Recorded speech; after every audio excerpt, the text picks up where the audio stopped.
A lo largo de la historia han existido muchos juicios injustos. La historia de la humanidad está lleno de historias así, donde se han condenado a muerte a inocentes y se han liberado a los culpables. A lo mejor hasta usted conoce un caso como los que estoy narrando, pero ningún juicio ha sido tan injusto como el juicio de Jesús. ¿Sabía eso? No hay en la humanidad un juicio más injusto que el que le hicieron a Jesús, porque los judíos violaron todas sus leyes judiciales para poder matarle. No sé si usted sabía, pero las leyes que ahora tenemos, ¿sabe de dónde están inspiradas? De la ley que Dios les dio a los judíos. El derecho romano no es otra cosa que una sombra de las leyes sociales que Dios dio de cómo tenían que ser un juicio justo. Y una cosa que pasaba es que los judíos se jactaban de su sentido de equidad y justicia. Ellos se creían los más justos de todo el mundo. Y a través de este juicio que hacen a Jesús, nos damos cuenta de la corrupción real que había en sus corazones. Acompáñeme a leer el texto que hoy vamos a enseñar en Mateo capítulo 26, versículo 57.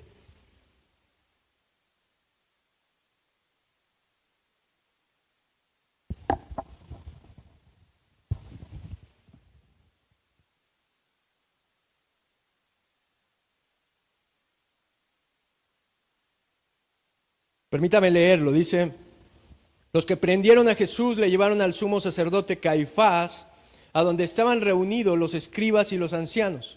Mas Pedro le seguía de lejos hasta el patio del sumo sacerdote, y entrando se sentó con los alguaciles para ver el fin. Y los principales sacerdotes y los ancianos y todo el concilio buscaban falso testimonio contra Jesús para entregarle a la muerte. Y no lo hallaron, aunque muchos testigos falsos se presentaban. Pero al final vinieron 2 testigos falsos que dijeron: este dijo, puedo derribar el templo de Dios y en 3 días reedificarlo. Y levantándose el sumo sacerdote le dijo: ¿no respondes nada? ¿Qué testifican estos contra ti? Mas Jesús callaba. Entonces el sumo sacerdote le dijo: te conjuro por el Dios viviente que nos digas si eres tú el Cristo, el Hijo de Dios. Jesús le dijo: tú lo has dicho, y además os digo que desde ahora veréis al Hijo del Hombre sentado a la diestra del poder de Dios y viniendo en las nubes del cielo. Entonces el sumo sacerdote rasgó sus vestiduras diciendo: ha blasfemado. ¿Qué más necesidad tenemos de testigos? He aquí ahora mismo habéis oído sus blasfemias. ¿Qué os parece?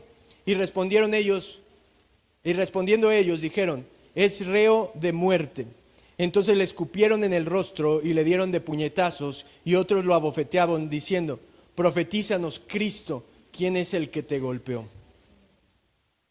Qué historia tan más triste y que nos llena de indignación por lo que está sucediendo aquí. Los judíos estaban cometiendo el crimen más grande que se ha cometido en la humanidad. Y yo le decía, ellos tuvieron que violar sus juicios o violar el juicio que ellos normalmente seguían para poder hacer esto. Deuteronomio capítulo 16, versículo 18, mire las instrucciones que Dios les ha dado acerca de los juicios. Dice: jueces y oficiales pondrás en todas tus ciudades que Jehová tu Dios te dará en tus tribus, las cuales juzgarán al pueblo con justo juicio. No tuerzas el derecho, no hagas acepción de personas, ni tomes soborno, porque el soborno ciega los ojos de los sabios y pervierten las palabras de los justos. La justicia seguirás para que vivas y heredes la tierra que Jehová tu Dios te da. Escuche, ellos operaban de esta manera. Ellos por cada tribu o por cada ciudad tenían unas especies de concilios donde había jueces que juzgaban las situaciones del pueblo. A esto se le conocía como el Sanedrín. Ha visto que hemos mencionado mucho esa palabra, ¿verdad? Y un Sanedrín normalmente estaba conformado por 70 ancianos principales del pueblo. 70 personas que tenían una buena reputación, que amaban al Señor, se suponía, y que se reunían para hacer un juicio justo de todos los problemas sociales que ellos pudieran tener. Su lema, de hecho, era salvar, no destruir vidas.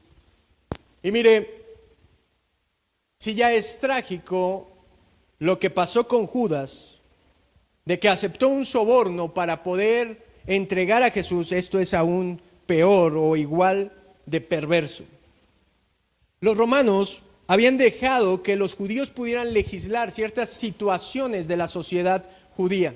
Por ejemplo, cosas que tenían que ver con la cultura o con la religión. Roma les permitió a ellos poder establecer sanciones como los azotes en las sinagogas, en los lugares públicos. Pero una cosa que no les permitía a Roma era ejercer la pena capital.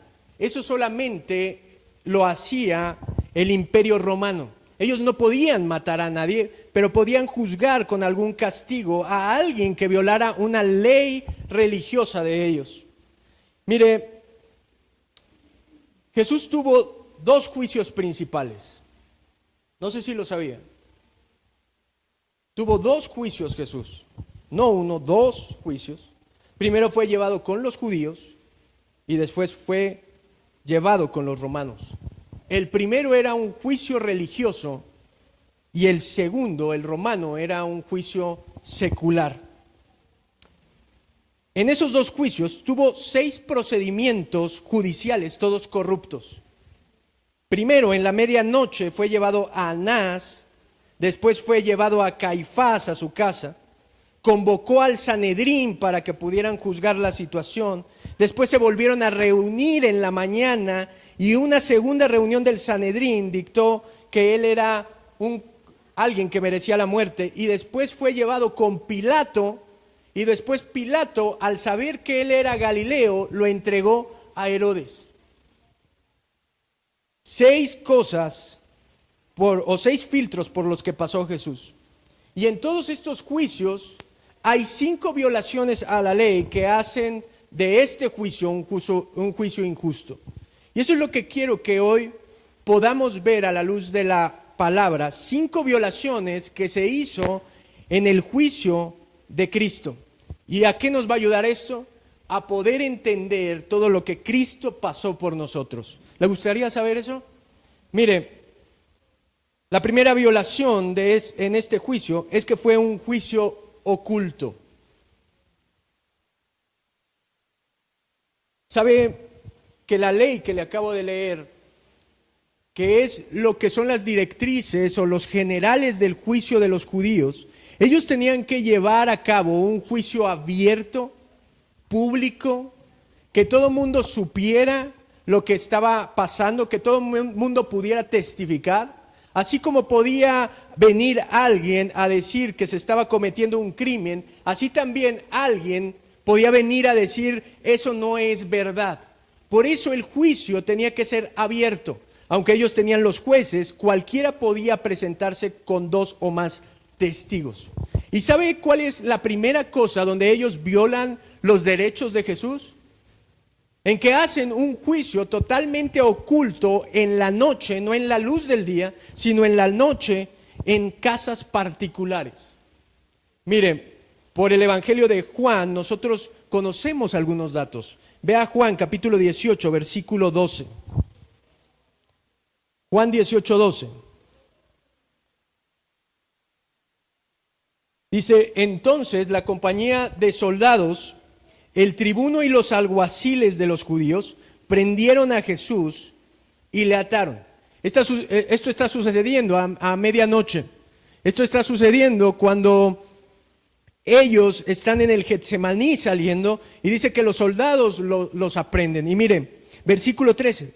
Y le llevaron primeramente a Anás porque era suegro de Caifás, que era sumo sacerdote aquel año. Los soldados lo agarran, lo arrestan y ¿sabe a dónde lo llevan? a la casa de Anás. ¿Y quién es Anás en la historia? Bueno, ahí dice el suegro de Caifás. Caifás era el sumo sacerdote de ese año, era la autoridad religiosa máxima, pero no lo llevan con él, lo llevan con Anás. ¿Y sabe por qué lo llevan con el suegro? Porque Anás había sido el sumo sacerdote anterior. Ahora, no sé si usted sabía, pero los sumos sacerdotes no eran como puestos políticos que cambiaban de año con año o que podían ser removidos. Según la ley de Dios, un sumo sacerdote era sumo sacerdote de por vida. Pero como habían sido conquistados por Roma, Roma decidió que si los sumos sacerdotes no estaban de acuerdo con ellos en algo, ellos lo podían remover. Entonces Roma removió a Anás de su cargo y en su lugar puso a Caifás, que era su yerno. Ahora, respetando las tradiciones de los judíos todavía tienen en alta estima al sumo sacerdote Anás, y entonces por eso primero lo llevan con él, violando todos los derechos, y en la oscuridad de la noche se lleva a cabo esta audiencia. Fíjese, un juicio más pervertido no puede haber. No podían ni siquiera imputar un crimen porque no tenían un crimen. ¿Se da cuenta de eso? Lo llevan como si fuera un preso, un criminal, y ni siquiera tenían un fundamento para poder juzgarlo. Fíjese, no sé si conocía otros detalles, pero cuando se llevaba a cabo un juicio, se supone que los jueces, los principales, los ancianos del pueblo, analizaban la situación y tenían por lo menos un día para ir a la casa y orar y determinar si esa persona merecía la pena capital. ¿Y sabe por qué esto es tan importante? Póngase a pensar en esto. ¿Ha escuchado casos en este mundo de juicios donde se ha matado a inocentes? ¿Verdad que sí? Hemos escuchado muchos juicios de esos, pero mire, este sistema donde ellos tenían los 70 principales y tenían un día para dictar el juicio, les permitía analizar correctamente todas las situaciones. ¿Se da cuenta? Les permitía reflexionar a la luz de las pruebas que se habían presentado si esa persona merecía la muerte o no la merecía.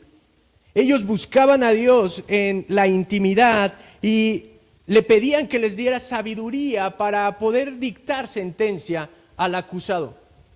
Y usted ve que esto se lleva a cabo en el juicio de Jesús. Un juicio totalmente oculto en la noche, que no da tiempo a nada. ¿Sabía que lo prenden en la madrugada y a las 3 de la tarde lo estaban matando? Ellos tenían una urgencia de determinar rápido, de encontrar un elemento acusatorio para llevarlo delante de Roma, porque ellos no podían ejercer la muerte, que era lo que deseaban para Jesús. Entonces tenían que encontrar algo tan importante que pudieran presentarlo con los romanos y decirles: este individuo merece la muerte, hemos determinado la muerte. Y un as bajo la manga que los principales sacerdotes tenían es que ellos sabían que Roma buscaba la tranquilidad de la sociedad, no querían revueltas. Y entonces a veces consentían matar gente para no entrar en conflicto. Y entonces eso es lo que precipita todo este juicio, de modo que no esperan a que se abra un juicio a la mañana, sino lo llevan con Anás. Y Anás lo instiga. Si usted sigue leyendo el Evangelio de Juan, se dará cuenta de lo siguiente, de que Anás le empieza a preguntar: oye, ¿qué es lo que enseñabas a tus discípulos? ¡Qué terrible! Está instigando para ver si él mismo dice algo que lo pueda acusar. Escuche, la enseñanza de Jesús era una enseñanza oculta, era una enseñanza secreta. Él se reunía y se escondía para enseñar. Él mismo lo dice: ¿por qué vienen a mí con palos y espadas como si fuera un ladrón, si yo siempre me sentaba en las sinagogas? Todo lo que enseñaba lo dije a la luz del día. Pero lo prendieron sin tener nada en contra de él, en un juicio que fue oculto. Y esto me permite hablarle de la segunda violación que ellos hacen. Un juicio totalmente manipulado, un juicio manipulado. Acompáñame a ver ahí en Mateo capítulo 26, versículo 59. Dice, y los principales sacerdotes y los ancianos y todo el concilio buscaron falso testimonio contra Jesús para entregarle a la muerte, y no lo hallaron, aunque muchos testigos falsos se presentaban, pero al fin vinieron 2 testigos que dijeron, este dijo, puedo derribar el templo de Dios y en 3 días reedificarlo. El jurado no tiene pruebas que presentar. No tiene verdades contra Jesús. Entonces se ven obligados a manipular con sus acusaciones falsas el juicio para presentar acusadores. ¿Se da cuenta? Traen gente que han sobornado para que diga cosas en contra de Jesús. Ahora, si puso atención en lo que leí de Deuteronomio, decía que no se podía presentar soborno. ¿Sabe que la ley era tan estricta con esto? De modo que si alguien venía y daba falso testimonio acerca de otra persona, lo que se determinaría para esa persona y que era inocente, se le daba el castigo al testigo falso. Es decir, si alguien venía y decía, yo lo vi que él mató a una mujer, y se presentaba delante del concilio y decía, sí, sí lo vi, y resulta que era mentira, al que mataban era él, por falso testimonio.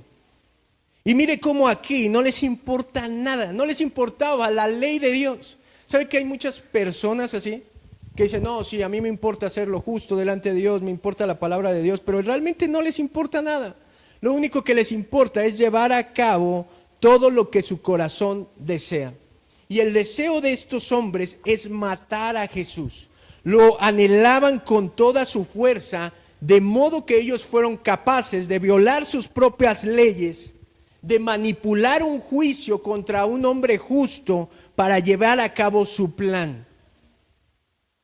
Mi amado, ¿usted es como esos religiosos que están dispuestos a todos para que se cumpla su plan? ¿Están dispuestos a todo para ser usted el rey de su vida? Mire, por eso presentaron los testigos falsos, distorsionando las palabras de Jesús. ¿Sabe que estuvo lleno de incongruencias los testigos hasta que vinieron 2 testigos? Porque era lo mínimo que se podía presentar. Y ellos dijeron, yo lo escuché diciendo que iba a derribar el templo de Dios y en 3 días lo iba a volver a edificar. Jesús dijo, destruid este templo y en 3 días lo levantaré. Eso es lo que dice Juan 2:19. Esas fueron las palabras exactas de Jesús. Destruid este templo y en 3 días lo levantaré. ¿Sabe cuál es el contexto de esas palabras? Que ellos le pedían que diera señales de que Él era el Mesías. Y estas son las palabras que contesta Jesús. Destruid este templo. ¿Cuál es ese templo? No se refería al templo físico que tenían los judíos. ¿Sabe a qué templo se refería? A su cuerpo. Él es el templo, Él es el templo del nuevo pacto. Y Él les está diciendo, ustedes van a destruir este templo y en 3 días lo levantaré. ¿Qué está diciendo Jesús? Mátenme y en 3 días resucitaré. Esa es la prueba más grande de que Él es el Salvador del mundo. Que la muerte no lo pudo retener. Y esto es muy diferente a que Él hubiera dicho, derribaré el templo, como si fuera un revolucionario y dijera, y yo lo voy a levantar sin manos. ¿Verdad que sí es completamente diferente? Nosotros no nos parecemos a Él. Y aquí el justo está siendo juzgado por algo que no cometió, por algo que no dijo, con puros testigos falsos, en un juicio manipulado por hombres. Y esto me lleva a la tercera violación que hicieron en este juicio. Un juicio para inducir a la autoincriminación. Estos hombres empezaron a entrar en frustración. Estos hombres que eran homicidas en su corazón estaban frustrados porque tenían a su enemigo delante y no podían hacerle nada. Era la oportunidad que ellos habían estado esperando, lo tenían delante y ¿se imagina? No podían decirle nada, no podían probarle nada, estaban totalmente desesperados, acorralados. Entonces, versículo 63 de Mateo 26, mas Jesús callaba. Qué increíble. Entonces el sumo sacerdote le dijo, te conjuro por el Dios viviente, que nos digas si tú eres el Cristo, el Hijo de Dios. Las acusaciones, aparte de ser falsas, eran incongruentes. ¿Y sabe qué hacía Jesús? ¿Qué hace usted cuando lo acusan falsamente? ¿Qué hacemos usted y yo cuando alguien habla mentiras de nosotros? Nuestra tendencia es siempre a defendernos. Nosotros siempre estamos ahí a la defensiva, estamos con la espada y el escudo listos para decir, no, tú también eres esto y yo no hice eso. Y escucha, aprendemos del juicio de Jesús que ante la mentira, la calumnia, Él simplemente se mantuvo callado, totalmente manso y humilde. Mi amado, déjeme decirle esto, que esa parte es un bonus. La manera en la que reaccionamos a las situaciones injustas es un reflejo de qué tan espirituales somos.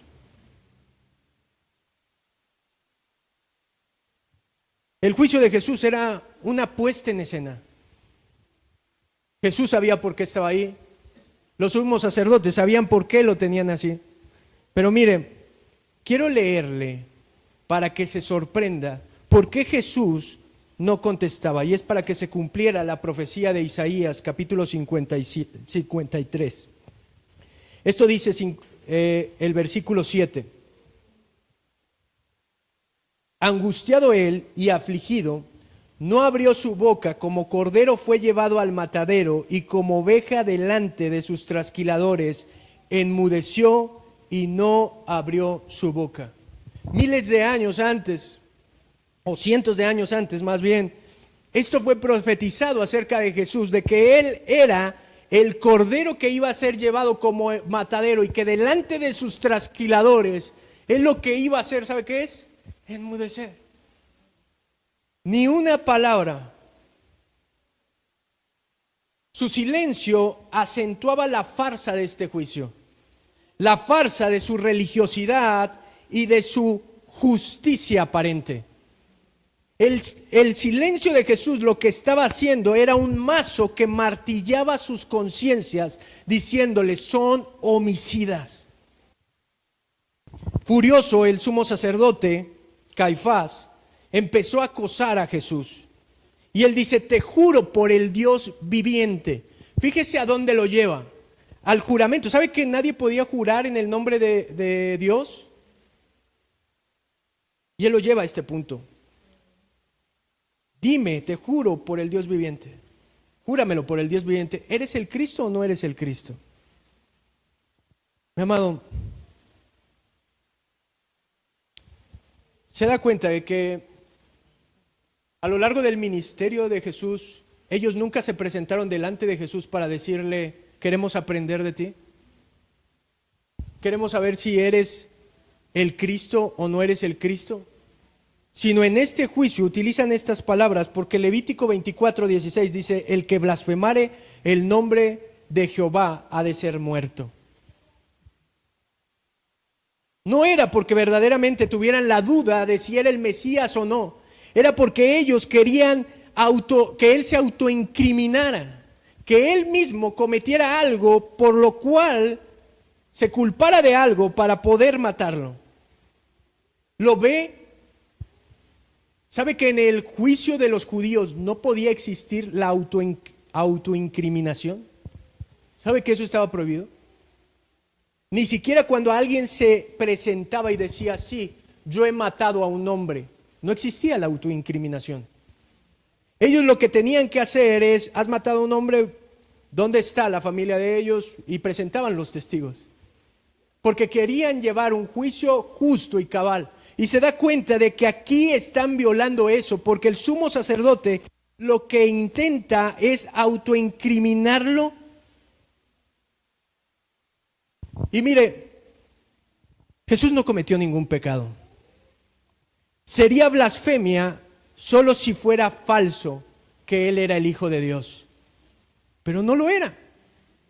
Esta era la verdad. Jesús finalmente dio la afirmación de lo que ellos esperaban oír. Él les dice, tú lo has dicho. Mateo 26, 64 dice, Jesús les dijo, tú lo has dicho. Y además os digo que desde ahora veréis al Hijo del Hombre sentado a la diestra del poder de Dios y viniendo en las nubes del cielo.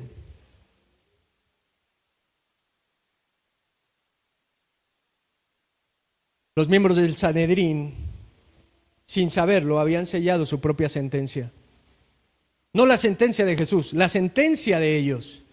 Escuche lo que dice Jesús. Caifás, tú has dicho que soy el Hijo de Dios, pero la próxima vez que nosotros nos veamos, tú me verás con toda mi gloria y entonces yo seré tu juez. Eso es lo que le está diciendo a Caifás. Ahorita son muy bravos, ahorita están aquí acusándome, pero la próxima vez que nos veamos las claras, me verán como realmente soy y entonces ahí todos los que testificaron en contra mía, ahí todos los que me sentenciaron, un día estarán delante de un juez justo.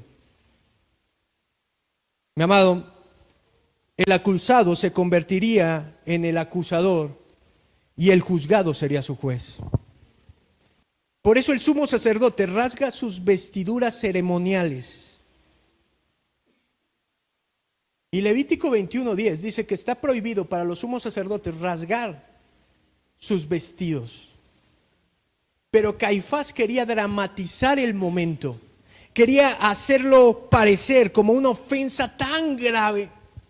De pronto este hombre religioso corrupto quería defender la reputación y el nombre de Dios. Pero lo que motivaba su corazón no era eso. Él no rasgó sus vestiduras porque se indignara de que a alguien blasfemara en contra de Dios. Rasgó sus vestiduras porque estaba alegre de que por fin había encontrado su victoria. Él les dice, ¿qué más quieren? Lo acaban de escuchar, ¿qué más quieren? Ha blasfemado. Él quería un veredicto inmediato. No quería esperar un día, quería que ellos dijeran algo.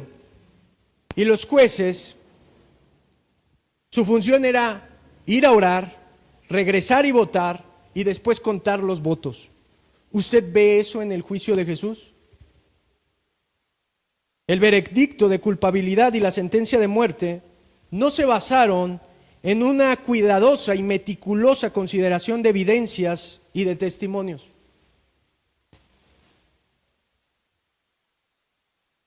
Ni siquiera tomaron en cuenta las pruebas. Simplemente ellos escucharon y entonces dictaron la sentencia. Y la sentencia es, él es reo de muerte. Merece la muerte por lo que acaba de decir.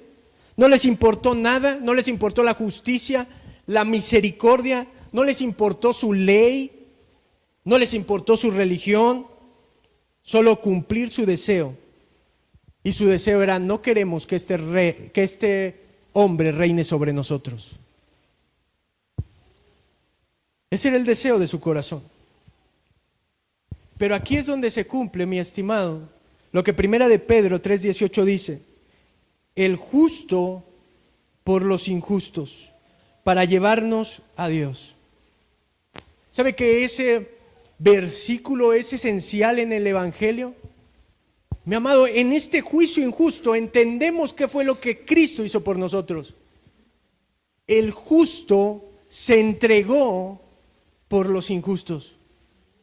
Mi amado, eso es lo que Cristo hizo por usted. El único que no cometió pecado, el único que nunca se equivocó en su vida, aquel que vivió obedeciendo al Padre todo el tiempo, se entregó por gente como usted y como yo. ¿Y sabe para qué lo hizo? Para llevarnos a Dios.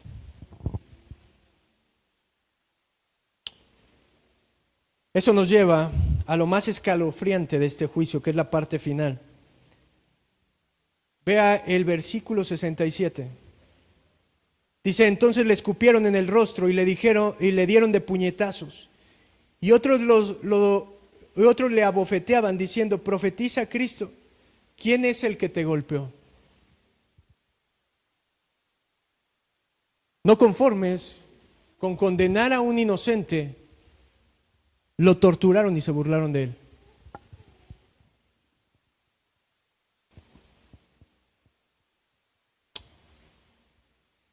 Amado, este juicio muestra lo que nosotros somos, los seres humanos. Mire, la aristocracia religiosa de los judíos perdió toda decencia y decoro en el juicio de Jesús. Mi amado, no sé si está viendo esto. La gente que era considerada la más justa de su sociedad, los niveles más altos de religiosidad, como dicen, sacan su verdadero cobre. Y no solamente lo condenan a muerte, sino lo empiezan a escupir en el rostro y a golpearlo. Alguna vez escuché una historia, no sé si alguna vez la ha visto en internet, de que hicieron un experimento social y pusieron a una modelo en una plaza comercial con un letrero que decía: puedes hacerme lo que quieras. Y pusieron ahí maquillaje, tijeras, y pusieron varios instrumentos que la gente que pasaba y podía ver ahí el letrero agarraba algo y empezaba a hacerle algo a la modelo. Las primeras personas llegaron y tomaron el maquillaje y la empezaron a maquillar y a dejarla de una manera bonita. Pero a medida que iba pasando el tiempo, la gente regresaba y entonces empezaba a pintarle. ¿Ha visto como esos carteles donde les quitan un diente, donde les ponen lentes? Y empezó la gente a hacer esas travesuras. Y empezaron a burlarse de esa persona, de esa modelo. No conformes con eso, a medida que iba pasando el tiempo, regresaban las personas y entonces agarraban las tijeras y empezaron a cortarle el cabello. Después de eso empezaron a lastimarla y a pegarle con cosas. La gente iba y sacaba toda su frustración y toda su maldad contra ella y empezaron a hacerles cosas sin que ella les hiciera nada. Y el experimento era lo siguiente: mostrar realmente qué hay en el corazón del hombre, porque muchas veces nos limitamos a hacer cosas por miedo a las consecuencias, por miedo a la reprensión. Pero cuando ellos tuvieron la libertad, sacaron verdaderamente lo que había en su corazón, al igual que este concilio que se suponía era lo más elevado que había en la sociedad. Mi amado, para los judíos era un insulto supremo escupir en el rostro. ¿Sabe que era un símbolo de repudio contra alguien? Déjeme de darle un dato.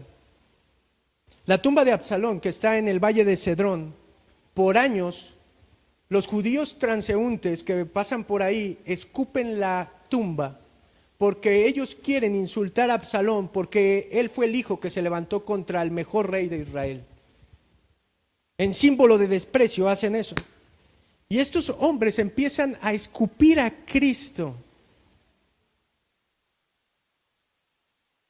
Algunos otros no se quisieron rebajar tanto y prefirieron abofetearlo.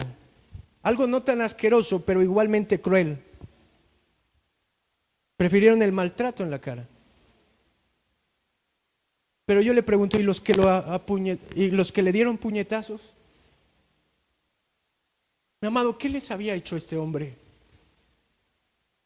¿Sabe qué dolor hay en mi corazón toda la semana que estudié este texto y cuando pasaba por eso y veía que él recibió puñetazos?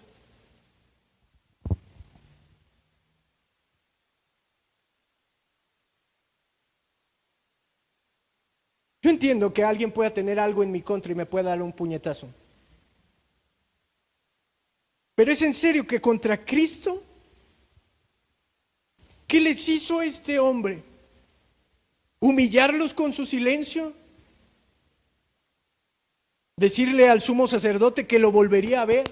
Dicen algunos teólogos que esto hicieron porque quisieron defender al sumo sacerdote y decirle, le acabas de decir que vas a ser su juez, pues te damos de puñetazos.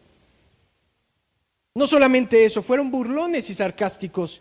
Después de darle los puñetazos le decían, profetiza, así eres Dios. Los demás evangelios o el otro evangelio nos dice que lo vendaron y le daban los puñetazos y le decían, dinos quién fue el que te pegó. Mi amado, ¿qué es esto? Los verdaderos blasfemos eran ellos que lo acusaban. Ellos eran los blasfemos. Jesús no blasfemó porque en verdad era hijo de Dios.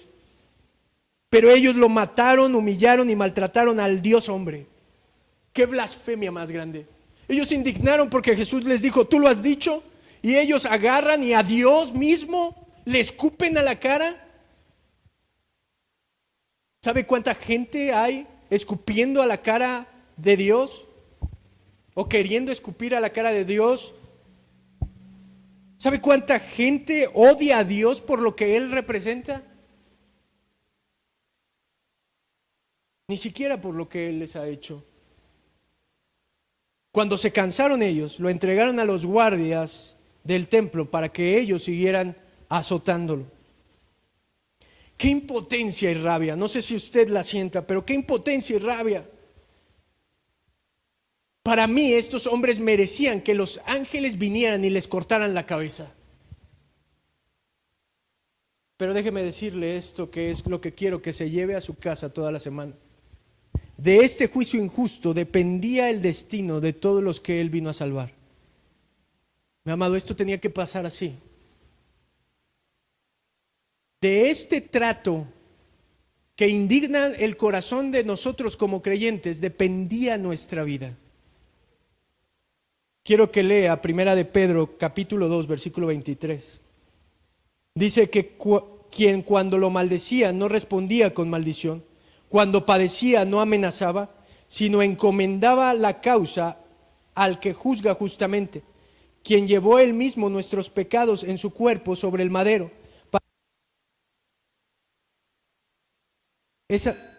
Sin tanto volumen. Esa noche Jesús estaba recibiendo el trato, la humillación y la condenación que nosotros merecíamos por nuestro pecado. ¿Sabe que cuando vemos este juicio nos debería de doler tanto nuestro pecado? Porque es por nosotros que Jesús fue tratado así. Por nosotros recibió el castigo, por nosotros fue humillado. Él recibió todo para que nosotros pudiéramos estar delante de un Dios que es justo. Amado, ¿se da cuenta? Él recibió el trato injusto para que los injustos pudiéramos estar como justos delante de Dios, del único juez justo que existe. Mi estimado, los que teníamos que ser escupidos éramos nosotros. El que tenía que estar ahí siendo escupido, golpeado por mi pecado era yo. El Hijo de Dios se presentó y tomó mi lugar. Un día lo veremos como el Rey increíble que Él es. Mi amado, ¿no le conmueve su corazón de que el Rey del universo haya estado ahí en ese juicio por usted? Y yo le quiero preguntar, mi amigo, ¿de qué lado estará usted cuando Él venga? ¿Estará del lado donde están los miembros del Sanedrín? Aquellos que rechazaron a Cristo, que se burlaron de Él, que lo escupieron, que lo golpearon. ¿O estará de los que han venido arrepentidos por sus pecados, diciéndole, te entrego mi vida, ahora tú sé el Rey y gobierna sobre mí?